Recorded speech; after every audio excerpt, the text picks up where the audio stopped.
28 जनवरी 2026 एक तारीख जो महाराष्ट्र की सियासत में हमेशा के लिए दर्ज हो गई।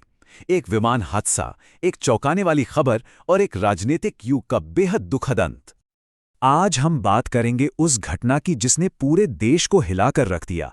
महाराष्ट्र के उप मुख्यमंत्री अजित पवार अब हमारे बीच नहीं हैं। एक विमान दुर्घटना में उनका निधन हो गया, जिसने सत्ता के गलियारों में एक ऐसा शून्य छोड़ दिया है जिसे भरना शायद मुश्किल होगा। आइए इस पूरी त्रासदी के पीछे की कहानी को समझने की कोशिश करते हैं।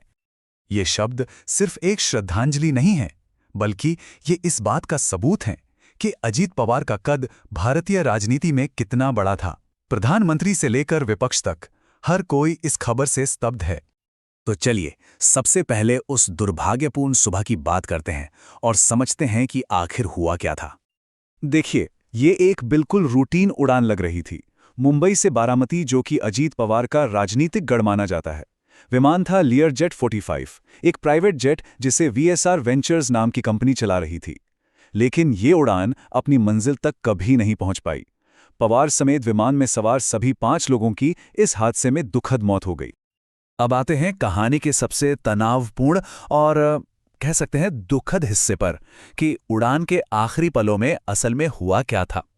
फ्लाइट ट्रैकिंग का डेटा हमें एक बहुत ही तनावपूर्ण कहानी बताता है। सुबह 8:10 पर मुंबई से टेक ऑफ हुआ। सब कुछ नॉर्मल था।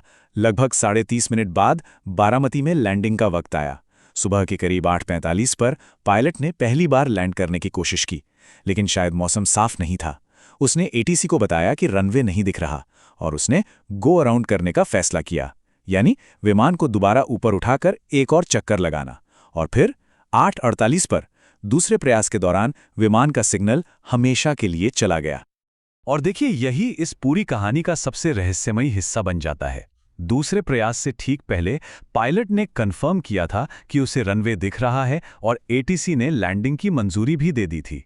तो आखिर उन चंद पलों में ऐसा क्या हो गया जब सब कुछ ठीक लग रहा था? अब जाहिर है, नागरिक उड्डयन मंत्री ने फौरन जांच के आदेश दिए हैं। पहली नज़र में तो खराब मौसम को वजह माना जा रहा है, पर सवाल यह है कि क्या ये सिर्फ खराब मौसम था या कुछ और भी था? इसका असली जवाब तो जांच के बाद ही मिलेगा। इस हादसे से जुड़ी एक और दिल दहला देने वाली बात सामने आई। अजीत पवार के पार्थिव शरीर की पहचान उनकी कलाई पर बंधी घड़ी से हुई। ये एक ऐसी विडंबना है जिसे सुनकर रोंगटे खड़े हो जाते हैं, क्योंकि उनकी पार्टी एनसीपी का चुनाव चिन्ह भी घड़ी ही है। सोचिए, जो घड़ी उनकी राजनीतिक पहचान का प्रतीक थी, आखिर में वही उनकी दुखद पहचान बनी। तो ये हादसा सिर्फ एक राजनेता की मौत नहीं है, ये महाराष्ट्र की सियासत के एक पावर सेंटर का ढह जाना है।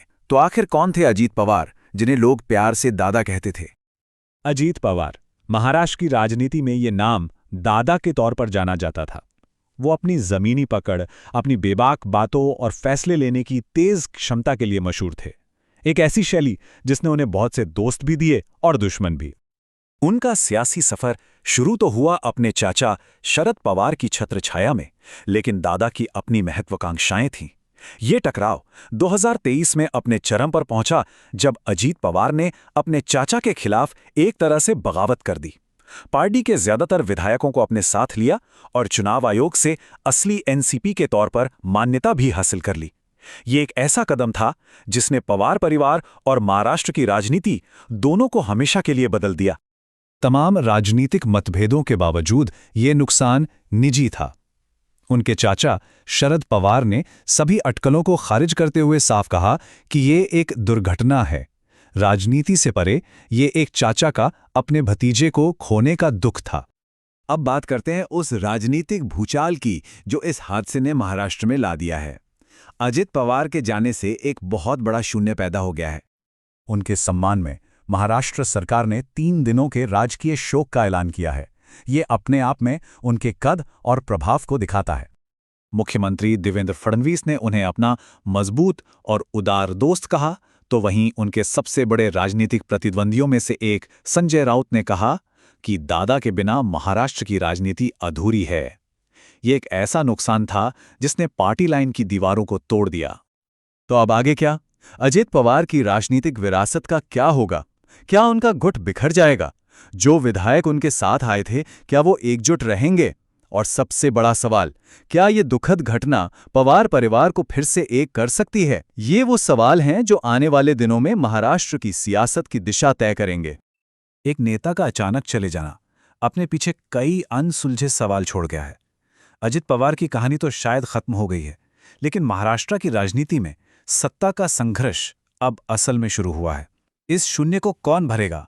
ये एक ऐसा सवाल है जिसका जवाब हमें आने वाले महीनों और सालों में ही मिलेगा।